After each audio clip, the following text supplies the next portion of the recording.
Programa Cidade em Ação, com muito prazer, muito orgulho, muita satisfação nessa véspera de Natal, né? E a gente tem a oportunidade, para mim, então, uma gratificação ímpar. Eu estou recebendo aqui para fazer um programa, para dar uma passada limpo no ano de 2015, 3 pessoas da minha amizade, pessoas íntegras, pessoas maravilhosas e politicamente muito influente na cidade. Então, eu começo o programa de hoje, primeiro desejando um bom Natal a todos.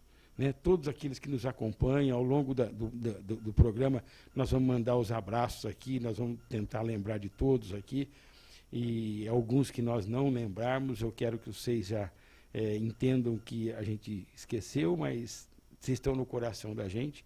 Mas eu quero começar agradecendo pelo convite, de deixar a família nessa hora de Natal, nesse dia maravilhoso. Meu amigo Irani Lima, jornalista, o blogueiro mais lido da região metropolitana do Vale do Paraíba, Luiz Carlos Machado, um técnico da mais alta estirpe e que respira a cidade, respira a melhoria do trânsito, da mobilidade dessa cidade. E o meu amigo Marminho, né? Se falar Marmo, é o pai dele, mas o Marminho, que há anos ajudou a fundar o PSOL, que está aqui em Taubaté há muito tempo, milita, uma grande cabeça. Então, agradeço a vocês, primeiramente, de estarem aqui nessa data, e vamos tentar fazer um programa aqui, passando o ano de 2014. Boa noite.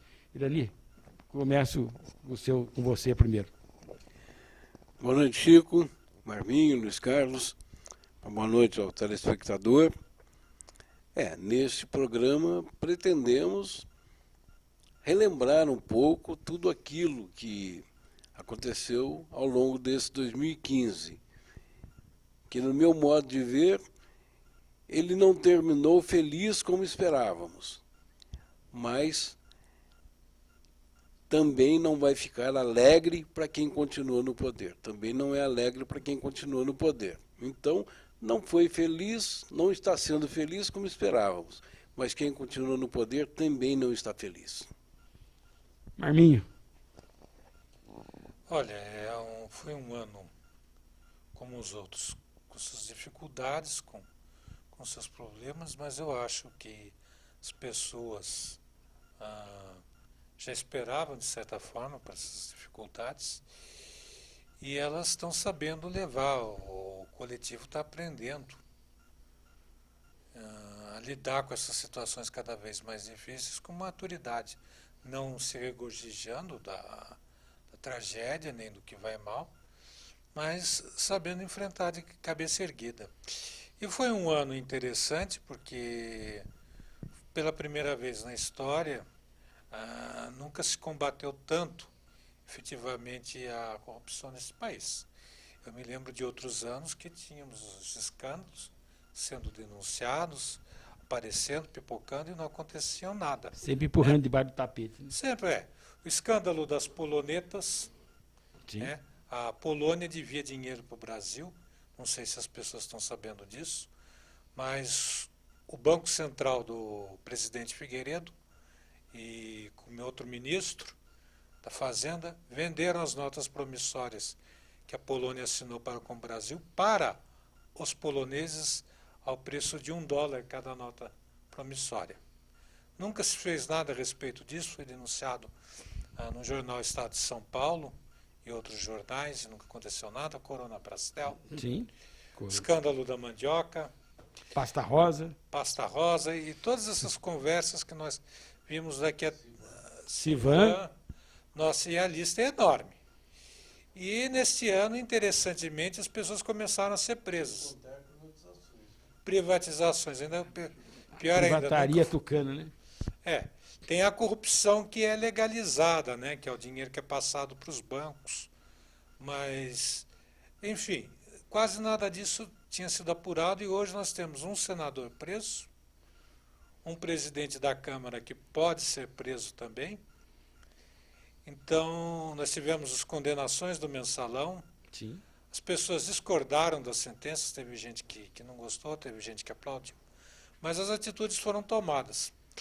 E no caso nosso de Taubaté aqui, o que eu não queria que acontecesse, não aconteceu. Que foi não investigar, né, que não se investigasse aquela denúncia toda de abuso econômico da eleição municipal. Isso foi investigado, a Justiça Eleitoral tomou providências e a passos talvez não tão céleres como a gente gostaria, né? Mas ainda assim dizem que para justiça um pouco rápido, chegou até o TSE toda essa história do que foi a eleição de 2014, né? 2012. 2012, 2014 foi. É. E chegou até lá e está no impasse e tal. Mas eu acho que tendo um desfecho já no começo do ano que vem, é preferível do que não ter desfecho nenhum. Eu queria passar para o Luiz Carlos, mas o Irani parece que quer dar uma palavrinha antes, né? Pois é, o Marminho lembrou a questão do abuso de poder político e econômico que o atual prefeito, que está cassado em duas instâncias, ele usou e abusou do dinheiro, e isso a gente via pelos programas dele no horário eleitoral gratuito, eram produções cinematográficas, coisas de Hollywood, né, com efeitos, programas. Os comitês também, né? Visualmente Comitês lindíssimos. Eu não visitei nenhum comitê, mas eu quero dizer o seguinte: me preocupa a decisão ficar apenas para fevereiro do ano que vem, se é que vai ser em fevereiro.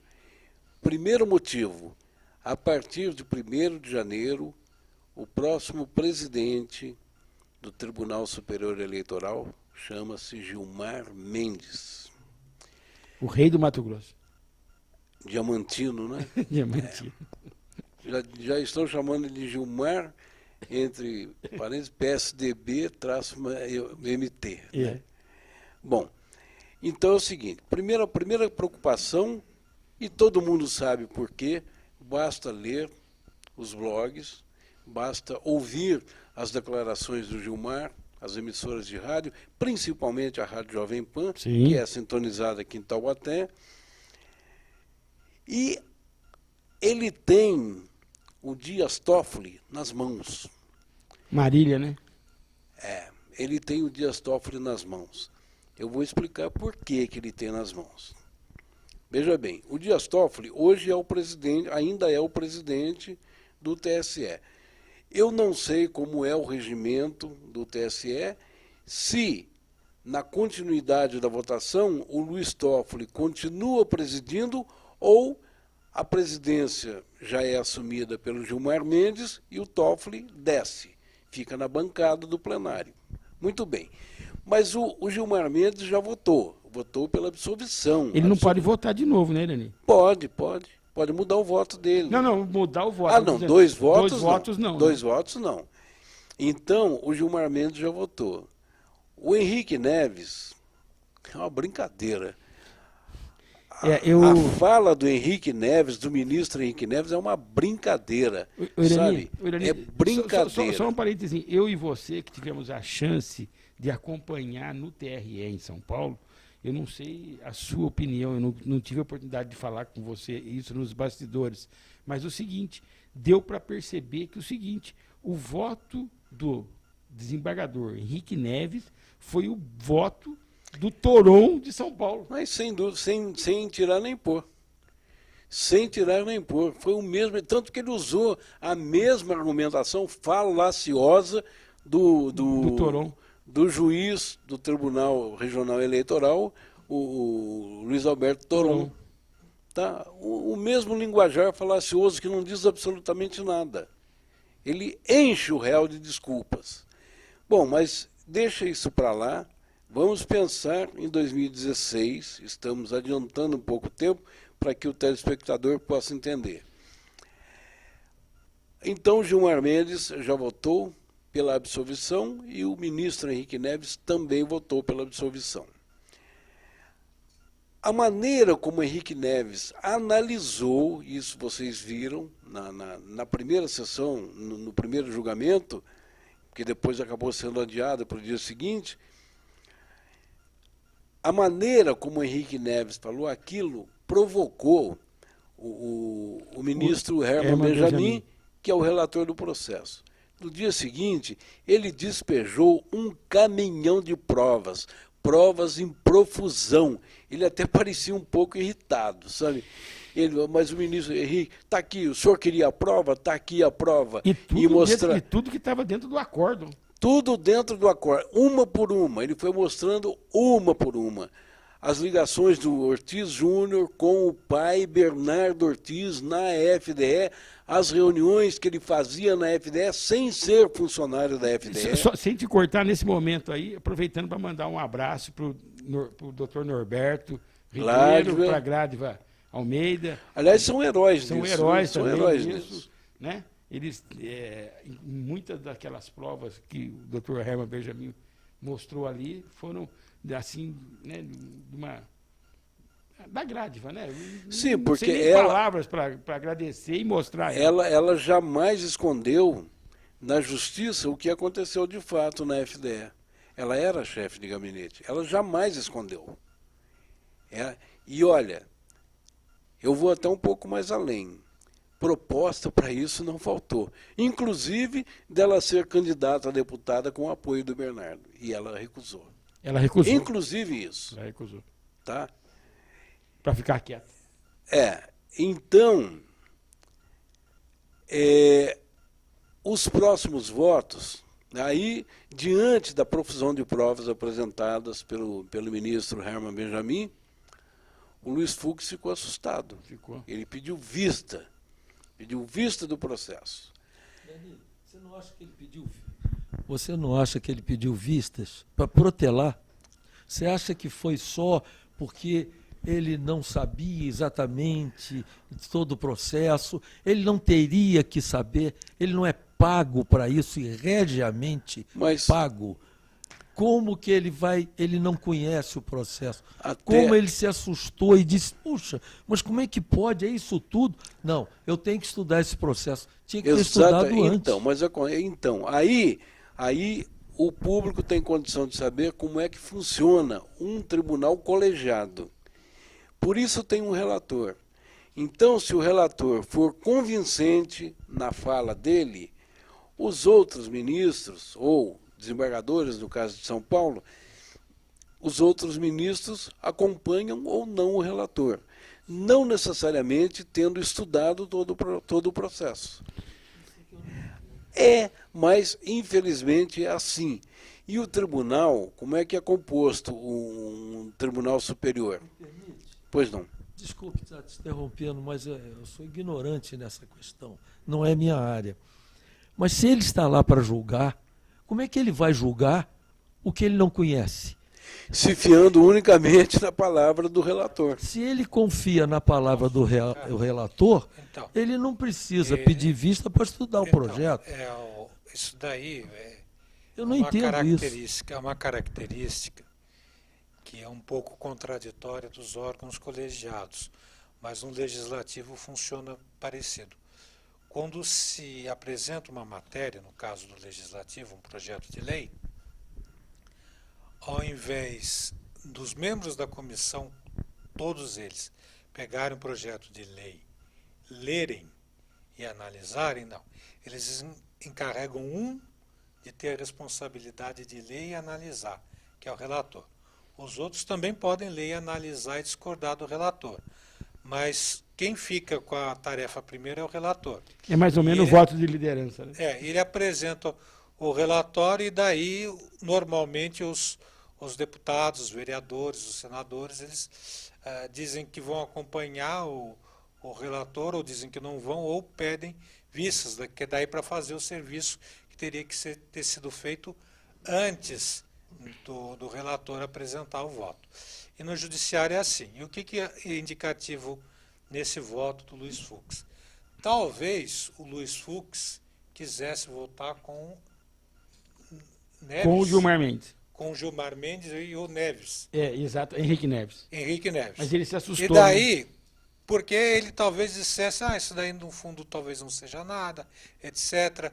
É melhor não caçar o prefeito. Mas quando o outro apresenta aquele conjunto probatório todo, pesado, ele se assusta e daí ele... Não, eu quero ver isso, porque a coisa não é tão simples assim, isso é mais complexa. Sim. Não tenho memória fotográfica para isso tudo. Então, talvez se ele fosse votar pela demanda dos advogados da defesa, né, do requerente, no caso, ele talvez mude o voto. Mas tem sim esse efeito que você disse, protela a coisa. Inclusive isso que você está falando, praticamente o pedido de vistas dele, do Luiz Fux, quem pediu foi o próprio Herman Benjamin. Quando ele pergunta, isso vai ficar no processo, o senhor vai deixar todos esses documentos aí? Porque ele fala, eu não tenho memória para me guardar tudo isso. Ele fala, não, vai fazer parte. Aí o Herman fala para ele, o senhor está querendo vistas? Aí ele aproveitou e pediu a vista. O próprio Herman pediu a vista. Agora, eu realmente eu não gosto desse sistema de relatoria, de nada. O orçamento na Câmara dos Comuns, lá no Reino Unido, ele não é discutido em comissão. É o plenário que discute capítulo por capítulo do orçamento. Não vai para a comissão, vai para o plenário. E daí tem as resoluções, tal, etc. Esse sistema nosso de relatoria é para ter alguns que são os, perdão da palavra, os burros de carga e uma outra maioria que vai levar a flauta a coisa. Né? No judiciário é mais complicado que fiquem levando a flauta. Mas muitas decisões passam assim, de oitiva, rapidamente. O pessoal diz, não, acompanhamos o relator e não se aprofundam para ver se há ou não há fundamento no que o relator diz. Vou passar, Irani. Só um pouquinho. Chico, quem assistiu aos dois julgamentos viu claramente que o ministro Henrique Neves, no máximo, se ele olhou o processo, no máximo, ele olhou apenas o relatório do Toron. Do Toron. O voto do Toron. Sim, não tem a dúvida. Ele se baseou no voto do Toron. O Gilmar Mendes nem isso fez. Ah, sim. Nem isso fez. Não. Ele nunca viu nem o número do processo. No máximo, ele acompanhou o Henrique Neves. Não, ele acompanhou. Ele acompanhou o Henrique Neves. Ele falou agora, o problema é o seguinte, o próximo, eu não sei se na continuidade do julgamento, eu acredito que sim, porque ele vai ser o próximo presidente do TSE, então ele julga, mas ele já votou. Aí o Fux desce. O Fux desce para o plenário.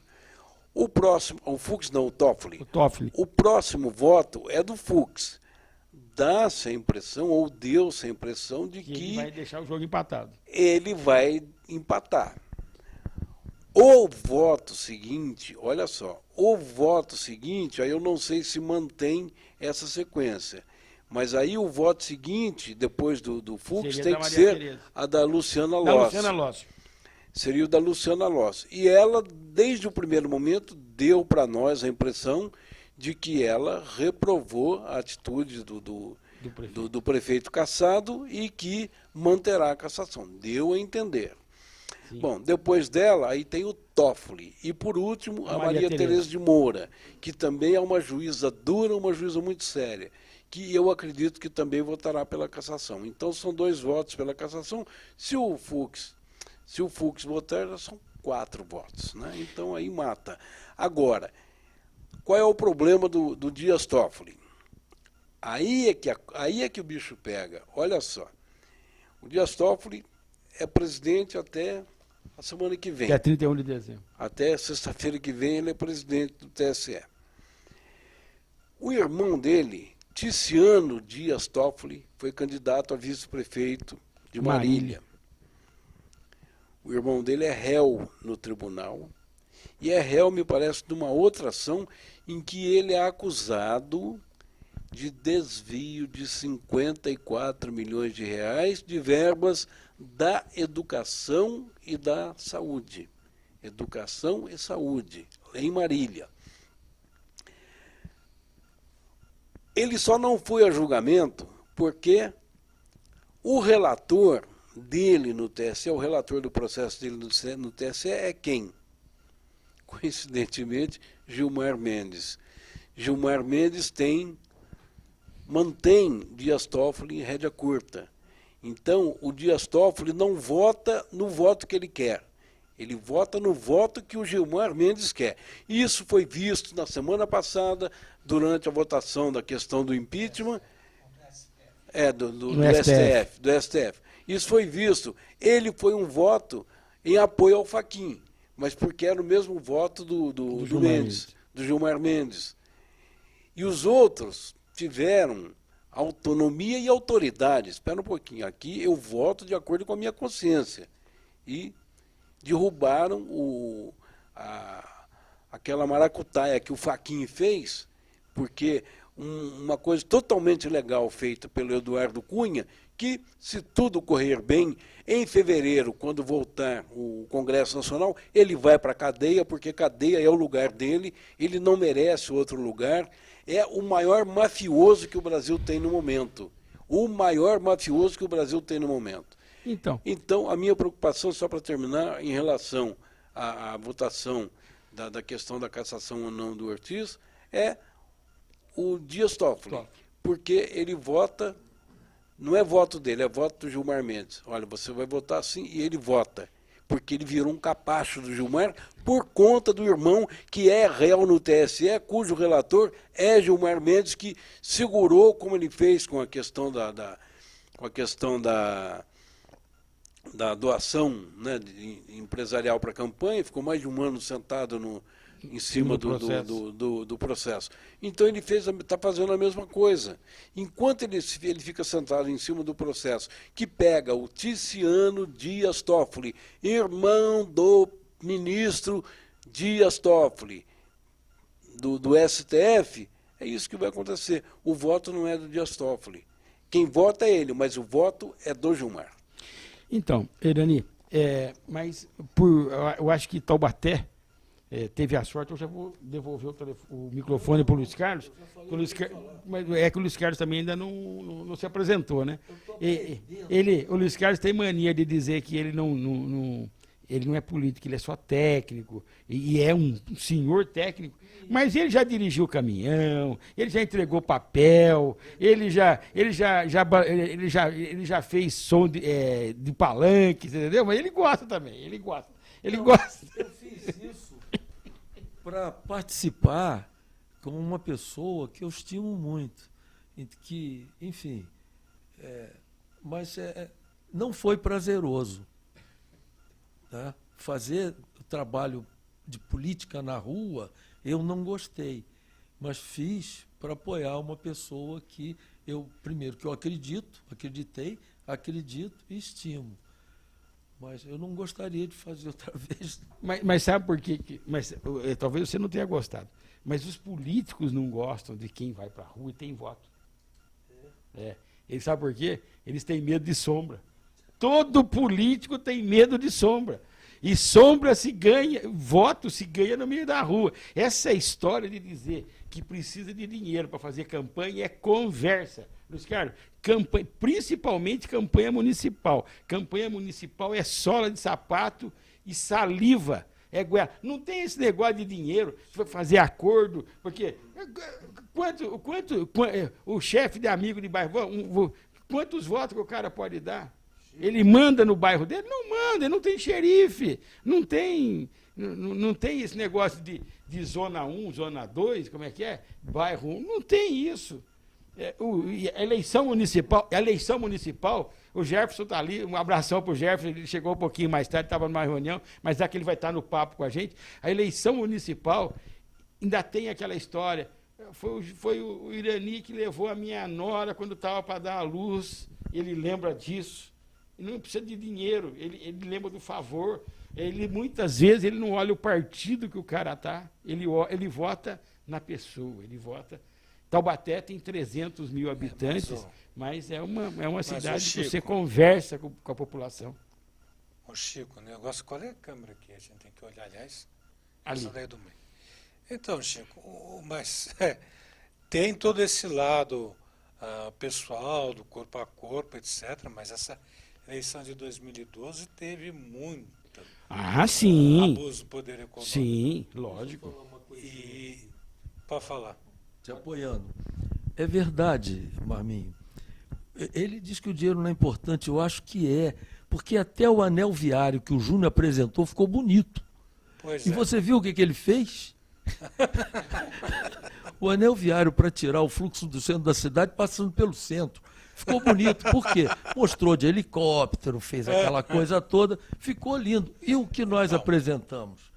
Que foi um trabalho técnico, foi um trabalho com apoio da Soet Engenharia, que fez uma animação em 3D muito eu bonita. me lembro dessa animação de vocês. Deixa eu... Mas veja bem, tem esse lado todo que foi trazido à tona, que é o lado de fatos denunciados dentro de uma fundação do Estado, que é um monstro do coercismo, um legado sombrio, problemático até hoje, que tem problemas que começaram antes do Bernardo Ortiz e que deve ter os problemas continuando até agora. Sempre foi uma fundação problemática, mas eu sempre digo para as pessoas, o que aparece a olhos vistos supera muito o que é escondido. Porque o caráter hollywoodiano das duas principais campanhas era evidente para quem quisesse ver. Estava ali, né? Os petecanos, eles abusaram do poder econômico. Sim, lógico que abusaram. Agora, o que... Eu vou contar uma coisa de campanha. Eu fui coordenador dessa campanha, né? Então, um dos coordenadores.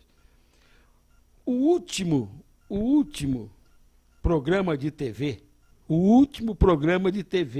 ó, vamos deixar a câmera, quer mostrar aqui, que está ali pendurado aqui, é bom mostrar, tá certo? O último programa de TV, Morirani, o último programa de TV gravado pelos tucanos, que foi gravado na Associação dos Empregados do Comércio de Taubaté, na rua Juca Esteves, aquele Viva Taubaté, alguém lembra? Terminou o programa com Viva Taubaté! Viva! Aquilo lá foi gravado 14 vezes. Quero deixar bem claro, 14 vezes. 14 não vezes. Fica barato isso, não. O atual prefeito teve que sair com a esposa, ir lá, pintar, repintar, voltar. Viva Taubaté! Tá ruim, volta de novo. Isso não fica barato. Barato fica caríssimo. Caríssimo. É. Coisas que foram. O Dr. Herman pôs muita coisa. Ele pôs muita coisa, sim. Muitos documentos, fantástico que o Dr. Herman Benjamin fez. Mas ainda tem muita coisa para ser colocada dessa campanha para fora e que não foi colocada. Sabe por quê? Porque a juíza, por exemplo, a doutora Sueli cassou o prefeito. Mas ainda o julgamento das contas ainda não foi feito. Uhum. Tanto é que eram 2 processos, ela entendeu que os processos eram praticamente os mesmos, e ela preferiu cassá-lo e deixar o TRE decidir lá para frente. Porque senão, nossa senhora, ali tem muita coisa. O Dr. Herman Benjamin, o que ele fez sexta-feira passada, no julgamento da sexta-feira passada, foi dia 18, né? Dia 18? Não, dia 18 é hoje. Não, foi dia 18. Foi dia 18. Como o prefeito mandou tirar o marco zero que tinha que o ex-prefeito Roberto Peixoto fez na praça lá, o marco zero, ele mandou tirar. Eu acho que tem que mandar fazer um busto do Dr. Herman Benjamin. Porque se existe alguém que gosta de Taubaté, é o Dr. Herman Benjamin. Ele se preocupou com essa cidade, como ninguém. Sem dúvida. Bom, mas e agora? O que a gente imaginava que fosse essa campanha, fosse lá atrás um resultado de investimento direto de empresas, né? O que essas denúncias trouxeram de diferente da nossa expectativa é que elas dizem que o dinheiro do Estado saiu diretamente para a campanha, praticamente. Sim, É isso que elas dizem. Agora, por que o governo do Estado vai ter uma Secretaria Estadual da Educação e uma Fundação de Desenvolvimento da Educação. Quer dizer, você tem uma autarquia que, em princípio, pode fazer tudo que a Secretaria pode fazer. Então, a gente pensa, será que já foi montado lá atrás pelo Quércia para ser um ralo do dinheiro público? Né? Olha, Porque o Quércia não tem boa fama. Morreu, coitado, tá? Espero que Deus tenha piedade da alma dele, mas ele não tem boa fama. A gente escuta de tudo. Aquela reforma na Dom Pedro, num ano só lá em Campinas, a entrada de Campinas mudou umas 14 vezes, pelo menos. mas, o Marminho, são 20 anos. São 20 20 anos anos que isso. o Estado está na mão dos tucanos. Pois é, aí... São aí 20 anos. Pois é, aí o que esses tucanos fazem? Eles falam em reduzir o tamanho do Estado, mas eles não fecham esses mastodontes comedores do dinheiro público, eles não fecham. Sim. A FDE. E a FDE, ela já tinha problemas no tempo do Serra. Já tinha problema no tempo do Chalita. Do Chalita, entendeu? Já teve problema no tempo Então, ela é uma que fábrica. foi prefeito de Piracicaba e Esse por aí vai. A FDE, ela podia ser fábrica de escândalos, essa sigla. Porque ou coisas erradas acontecem, ou ela tem essa sina de produzir impressão que só tem coisa errada lá. Né? Há pessoas que dizem, o material técnico dela melhorou o padrão de escola, melhorou... Mas tudo que ela faz, a secretaria podia fazer. Sim, mas tecnicamente eu entendo a separação. Tecnicamente eu consigo ver. Sabe o que é isso? Isso é terceirizar a terceirização, porque ela não faz os materiais. Ela encomenda para empresas fazerem.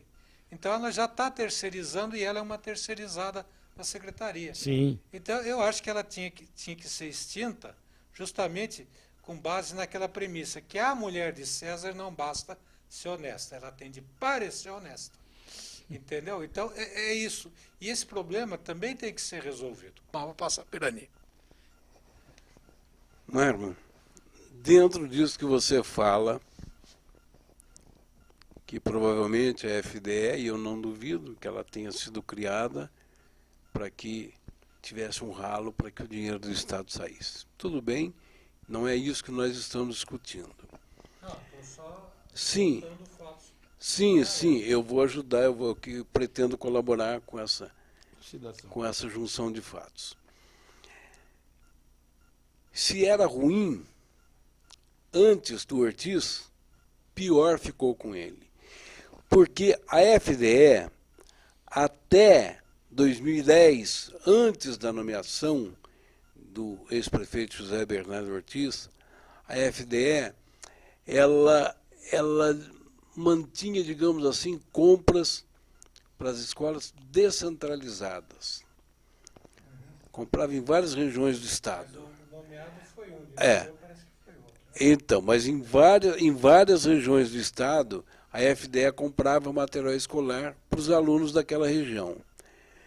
Quando o senhor José Bernardo Ortiz assumiu, isso é uma matéria que foi divulgada em um blog, se não me engano, Viu o Mundo, foi pela Conceição Lemes, uma jornalista investigativa muito forte lá em São Paulo, e ela mostrou que um dos primeiros atos do então recém-nomeado diretor da FDE, José Bernardo Ortiz, foi centralizar as compras.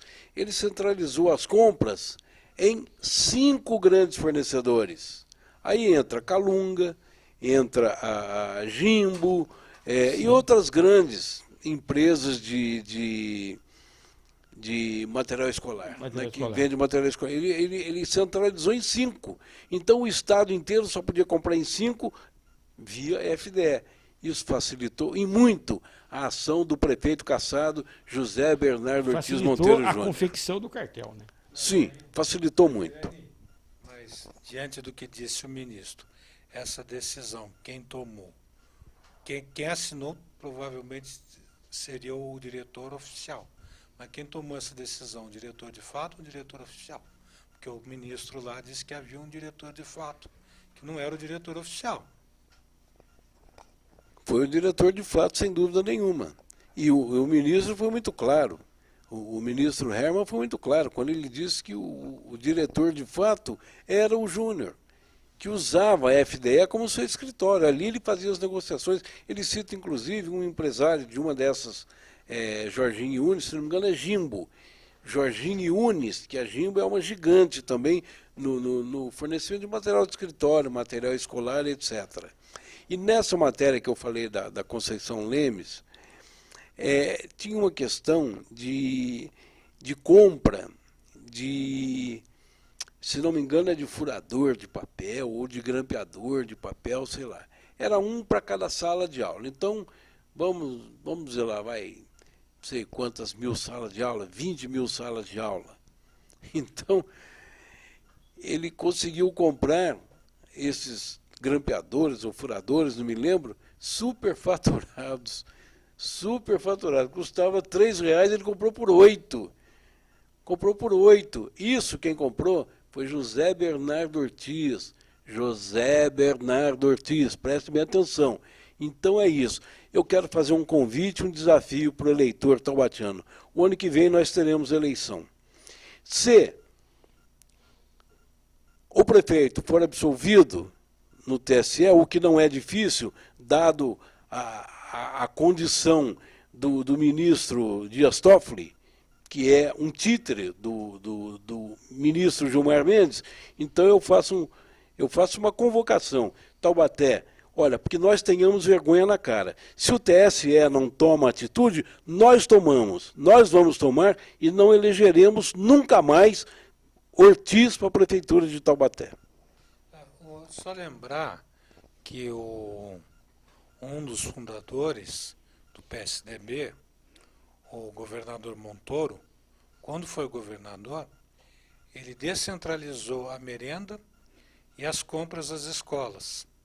Porque ele dizia que não fazia sentido comprar no CEAGESP de São Paulo e mandar um caminhão para Presidente Prudente. Ele dizia, melhor mandar a verba para Presidente Prudente e a escola lá comprar. E livro era a mesma coisa. Agora, Mas desde que essa compra não seja feita direto da SHA, né? Porque bom, aí piorou o negócio. Porque daí o dinheiro começou a vir, começou a vender em Jacareí, Taubaté e São José. Os livros do MEC eram tão bons e são tão bons até hoje, que eu que estudei em escola particular, usei livros do MEC. Sim. Que havia alguns livros do MEC que, em alguma época, estavam disponíveis. E a nossa luta, enquanto professores, é para acabar com essa história de material didático descartável. Há muito tempo que a gente luta contra isso. Por falar nisso, o Ortiz destruiu 3 galpões, eu não saberia dizer, mas imagine 3 galpões, cada um do tamanho do supermercado Chibata aqui, do Chibatão. Atolados de livros didáticos, todos eles, os 3 galpões, eu tenho fotos disso, eu não sei dizer quantos milhões de livros, 30 milhões, 40 milhões, 50 milhões de livros, isso virou papel de novo. Bernardo Ortiz que vendeu ou deu, não sei, para uma recicladora.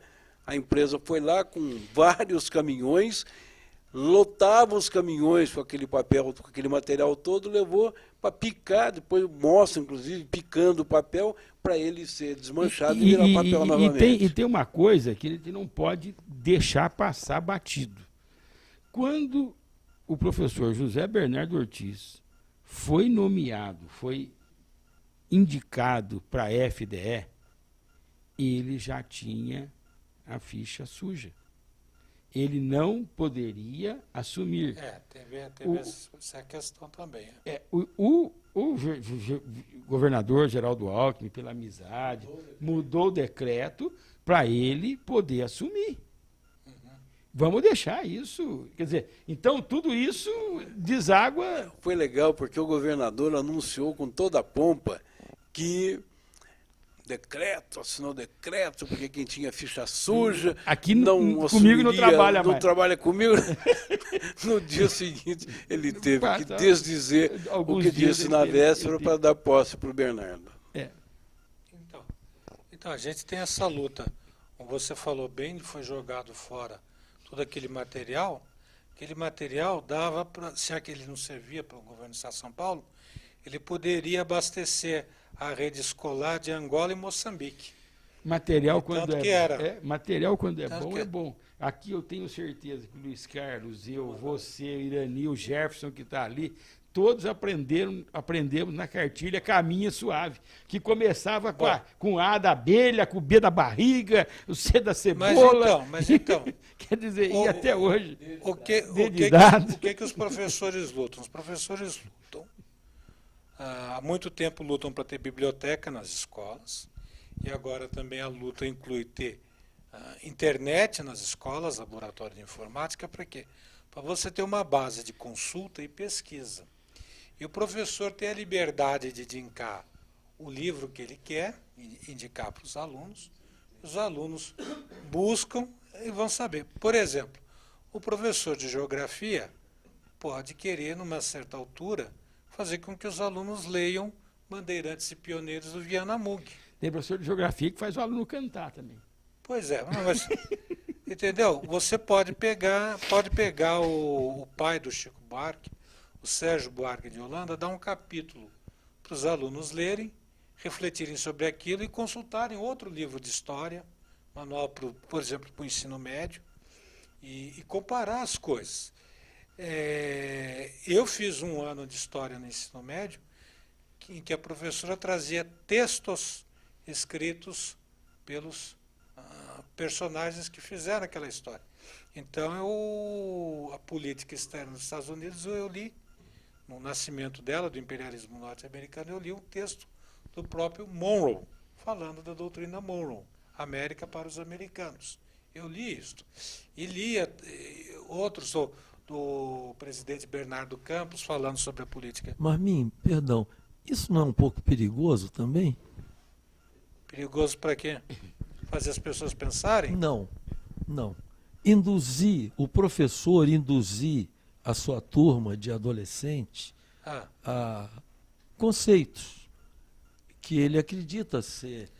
Não, porque pelo seguinte, quando você dá um texto do presidente Monroe para os alunos lerem, cada aluno vai ter a sua... Não me refiro a essa questão. Eu me refiro ao seguinte: se cada professor tiver direito de levar matérias, textos, conceitos para a sua turma. Você quer dizer? Vamos falar claramente. Ideologia. Olha, vamos falar claramente, seja comunista ou capitalista, não importa. Eu acho que o capitalista não pode induzir aquelas crianças às suas ideias, e os comunistas não podem induzir as crianças àquelas ideias. E me parece que hoje isso está acontecendo muito aqui em Taubaté. Eu conheço vários professores, entendeu? Comunistas que, segundo me consta... Mas eles não comem criancinha não, né? Não, Irani, me perdoe, eu respeito você, eu estou falando sério. Interessante. Se eu não sei se come criancinha, não sei, mas que isto é perigoso, eu acho que não pode, o professor não pode induzir o adolescente às suas ideias. Luiz, respeito às suas ideias conservadoras, que eu considero até extremas, conservador ao extremo. Não tem problema, nós precisamos de ideias, discutir ideias, não importa se comunistas ou capitalistas. Nós temos que discutir porque nós temos que ser cidadãos. E o que acontece de 64 para cá, a partir do golpe militar de 1º de abril de 64, as escolas foram levadas, os professores foram levados a não ensinar mais os alunos, a não discutir política com os alunos. Não tem problema nenhum a discutir nada, simplesmente não se discutia nada. Então, o que nós precisamos, sim, a humanidade, ela se desenvolve todo dia, a todo minuto, a cada momento, alguma coisa está acontecendo em algum lugar. E nós, hoje, graças à internet, nós temos acesso ao que acontece do outro lado do mundo, no Japão, nas Filipinas, na Coreia, nos Estados Unidos, na França, na Itália, em questão de segundos. Aconteceu lá em segundos, você está sabendo aqui. Isso é uma profusão de ideias, é importante. Então, ninguém vai induzir ninguém a ser comunista ou a ser capitalista. Eu acho que porque a influência americana é muito. O professor é ídolo. Mas é claro. É ótimo, que bom que o professor discuta com os alunos a questão do comunismo. Que bom, que ótimo que seja assim. Uma coisa é discutir, outra coisa é induzir. Bom, ô Luiz Carlos, é o seguinte. Ô Luiz Carlos, bom, aí nós saímos daquele assunto, mas interessante. A polêmica é boa, a polêmica é boa. Deixa eu explicar para você uma coisa. Nosso técnico está gostando As lá. pessoas... Permite só uma coisinha? Antes de começar o programa, eu estava conversando ali fora com o rapaz, e eu digo o seguinte, que o que me parece hoje é que as pessoas sejam defensoras do regime capitalista ou comunista, essas pessoas estão preocupadas em que os seus conceitos se fixem aqui nesse país. Entendeu? Então, eu vejo pessoas cultas, inteligentes, defendendo o Aécio, o Serra, o Fernando Henrique, enfim. Como também eu vejo as pessoas com tendências comunistas defenderem Dilma, Lula, dizer que o filho do Lula não fez fortuna. Como pode? Pois bem, não tenho vergonha disso. Pois é, eu acredito que você tem essa convicção, porque você é um homem honesto, Irani. Eu digo isso a você, eu tenho o maior respeito por você. Eu só não concordo com os seus conceitos. Tá? Agora, como podemos acreditar que o filho do Lula, em tão pouco tempo, como dizem aí... Posso tentar responder a pergunta que você fez a respeito do ensino? Lula é dono da Friboi? Não sei de que ele é dono. Eu sei que ele é uma das maiores fortunas desse país. E você vai dizer que não. Ou você lê a Veja toda semana ou assiste o Jornal Nacional todo dia. Está distorcido. Tá bom. Mas essa visão deixa eu voltar para a de questão vista da diferente. educação. Então, o fato de ter uma biblioteca na escola e fazer os alunos pesquisarem, justamente é para que eles acedam a conteúdos diferentes, opiniões diferentes. No caso da literatura, as pessoas vão ter amostras do que é boa escrita e dos vários estilos, dos vários autores da língua portuguesa. E vão ter acesso a diferentes ideias. Por exemplo, quem leu Camões vai ler uma defesa do imperialismo português, num estilo de poesia clássica, seiscentista, outro português, de outra época. Quem lê Cecília Meirelles vai ver uma pessoa que fala um português mais próximo do seu dia a dia, mas que é uma pessoa que está preocupada com assuntos interiores, psicológicos. Quem ler o Mário de Andrade vai pensar outra coisa. Quem lê o Monteiro Lobato vai ter outras ideias. Tá? Quem lê o Chico Buarque vai ter outra visão. Até mesmo o Gilberto Freire, em Casagrande de Senzala, você vai ver um ponto de vista, né? O Florestan Fernandes é outro, tal. Todos nós, desde pequenos, é uma outra visão ainda, né? E todos nós, quando nascemos, nós estamos expostos a ideologias. Por exemplo, a gente não cresce sem receber uma formação religiosa. Todos nós somos educados como católicos. Não vejo problema nenhum nisso. Eu sou cristão, gosto de ser cristão, gosto de Jesus Cristo, acredito. Mas eu recebi essa formação desde pequeno. Foi a única opção da minha vida? Não. Eu vi outras coisas também. Eu conheço outros pensamentos. Eu conheço gente que é ateia, conheço gente que é budista, conheço judeus, conheço muçulmanos. Eu já li tudo isso. E eu tenho a minha convicção. Quando a pessoa vai à escola e ela aprende a pensar, ela vai ver que o professor, por exemplo, Luiz Carlos, tem o seu ponto de vista, tem as suas ideias, o seu estilo de narrar as coisas, de analisar, suas abordagens, etc. E aí ele vê outro professor que pensa de outra forma, tem outro estilo, tem outras ideias, outras informações, e vai comparando. Ela vai viver a vida toda dela exposta a ideologias contraditórias. Mas é importante para ela saber perceber essas coisas e comparar.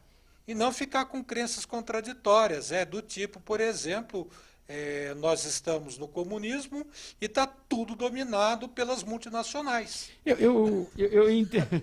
Eu entendi. Isso é uma contradição. Eu entendi mais ou menos a colocação do Luiz Carlos, eu não sei se eu entendi errado ou não. O problema que nós estamos sentindo aqui hoje é que nós estamos num terceiro turno. A eleição faz um ano que foi a eleição turno da eleição presidencial. Mas também talvez tem gente que diz do prefeito. Mas sim, porque nós estamos aí, porque infelizmente está tudo dividido, né? Você pode ver, a Folha de São Paulo de ontem, ela traz uma reportagem que não sei quantos estão a favor do impeachment. Tanto uma quantidade está não a favor, uma quantidade que não sabe de uma coisa e a outra. Aí a própria Folha de São Paulo, que é conservadora, ela fala assim: nem um lado e nem o outro consegue nada hoje. Quer dizer, então, fica claro na primeira folha do jornal mais lido do país a divisão. Mas no caso, voltando só para a DFDE, que é importante para nós os professores, a gente reivindica algumas coisas. Salário, condições de trabalho. Condições de trabalho envolve liberdade de cátedra.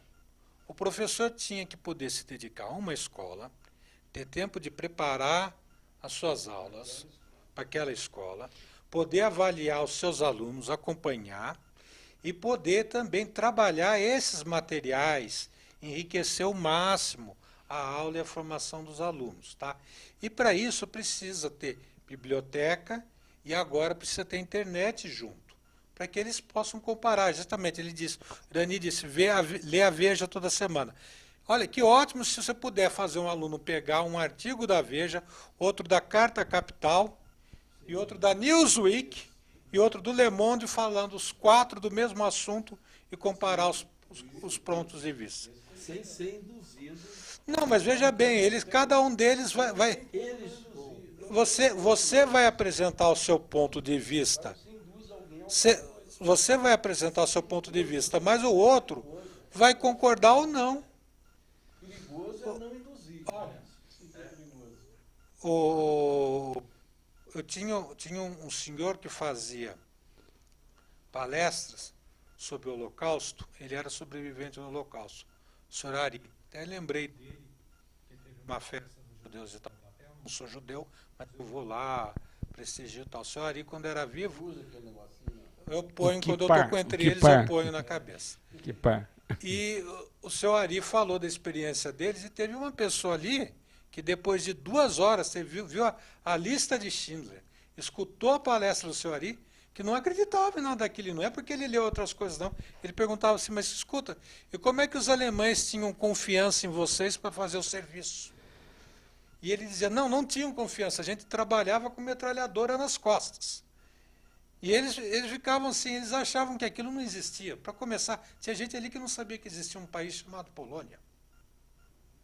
Então, todos esses questionamentos aparecem. Eu dou aula, eu sei, porque eu ponho meus alunos para pensar, eu obtenho 2 reações sempre. Ou aqueles que me detestam porque eu estou fazendo que eles pensem, pedem, por favor, pare com isso. ou então aqueles que já começam a duvidar do que eu falo.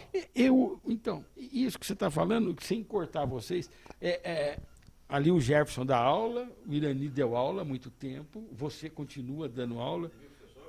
O Ademir também é professor. Eu fui convidado várias vezes para dar aula, nunca quis, não gosto. Né? Acho que o Luiz Carlos também, acho que nunca deu aula também, né? Alguma coisa. Prática sobre trabalho. Eu nunca gostei, eu nunca quis.